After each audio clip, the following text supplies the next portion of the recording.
The secular world, I very much feel like no matter how hard, before I was weird, no matter how hard and how many ideas or rules or tricks I could think of to make the world make sense, to fit for everyone, where everyone's happy, it didn't work. It wasn't possible. There's no worldview where everyone's satisfied that you can just conjure in your head. And it's a very much, I am my own little island alone, trying to survive this world the best I can on my own. With God in the world, I don't have to do that anymore. I can trust that someone's taking care of everything for me. Like, I don't have to worry about what happens after death. I don't have to worry about my purpose in life. Everything's assigned, and that there's a structure of, hey, this is the reality, and there's no confusion in this. This is where we operate. And with that, I think recognizing that, and then realizing that if marriage is a representation of Christ and the church, man and the husband and wife, you take out Christ and the church, then marriage means nothing.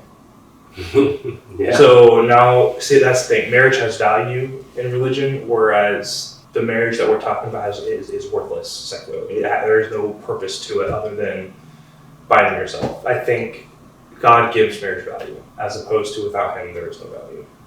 For myself, I would mirror a lot of the points. I think you said it perfectly. God gives marriage purpose. God gives marriage value. I mean, marriage is like the perfect institution of how all of His promises come to pass, where He says He'll protect us, He'll guide us, He'll be our light. In a relationship where you're not looking at God and seeing Him in your relationship, and you're disagreeing with the person, and you guys are in a bad spot, all you see is chaos. You see chaos, you see a storm, you're hoping for change, but then you see regressions in a person's behaviors, and now you have to wonder, is it ever going to change, or is it always going to keep reverting back? You very much have to just hope a lot.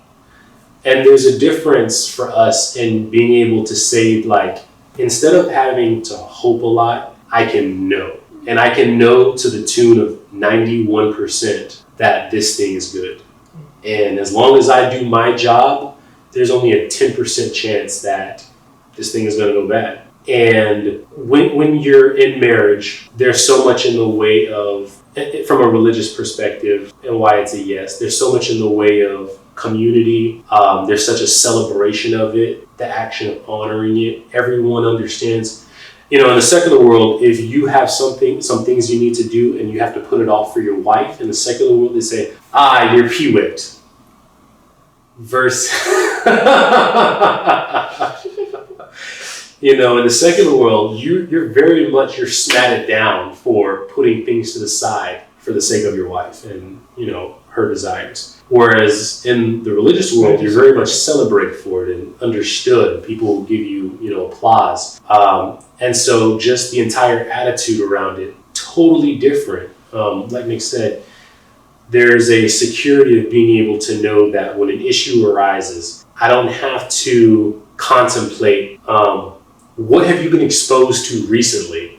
Like, do you believe in vibrations nowadays? And you think, our vibrations are off, and now you're vibrating more with another person, and that's like where your interest is because your vibrations are our signs in conflict because of the way we develop. Like, do the crystals show that I am in a toxic place in my life right now, and you should be no part of that? So now is the time to vamoose. Whereas in a religious context, when we look at that, we say, hey, that person, he's in a season right now where he's down. Me and God promised to be there for him in that time. And so for us to be able to know that there's someone that looks at that, their thought is based off of Corinthians, how can I serve this person? How can I trust them and then submit to their leadership? This person is seeking to respect us. They're not seeking to usurp us. They want to honor us. In the Bible, we are encouraged, the woman that honors her husband is a woman to be applauded, right? Whereas in the secular world, the woman that submits to her husband is a pick-me. And, there's so many de-incentivizations secularly for women not to be good wives, supportive wives, wives that demand everything the sun, moon, and stars from their guys. Versus with religion, it says, hey, trust this guy, believe in him, let him take the lead, support him. Things are going to get rough. be steady there, be a firm place, be a representative of my promise of goodness to him. And we can trust that from you guys. It helps that statistics back it up. Now, if the statistics bore out that, 65% of Christian women got divorced, we'd be having a different conversation. A lot of people point to Steven Crowder and his wife, who after, I think it's somewhere between 8 to 10 years, there's this footage coming out of a bad conversation that they had. They say, oh, well, this is an example of a traditionally conservative man who said they were Christians. Now he's being raked over the coals. What I would point out in that case is that for one, that can be part of that 10%. And for two, if we look at the way that each of them are having their conversation, neither of them are showing fruit of the Spirit that would imply that they are a part of that practicing percent of Christians.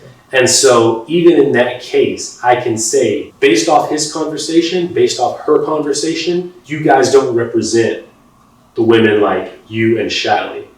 And Crowder doesn't represent the men like me and Nick. Because for him to allow her to pull him into an emotionally volatile and hostile place means that he failed in his position of leadership. Even if she was doing things that went outside of what was supposed to be okay at the time, him as the man leader should have recognized that.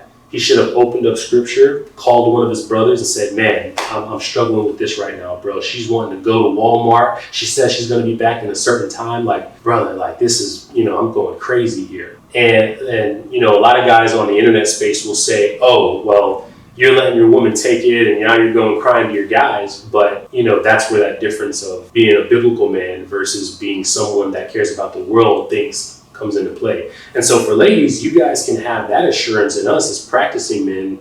And then for us, we can have that assurance with you guys that so long as we each adhere to this thing in a very serious manner, we, for the most part, will have something beautiful and precious and genuine and kind and ultimately fruitful for us.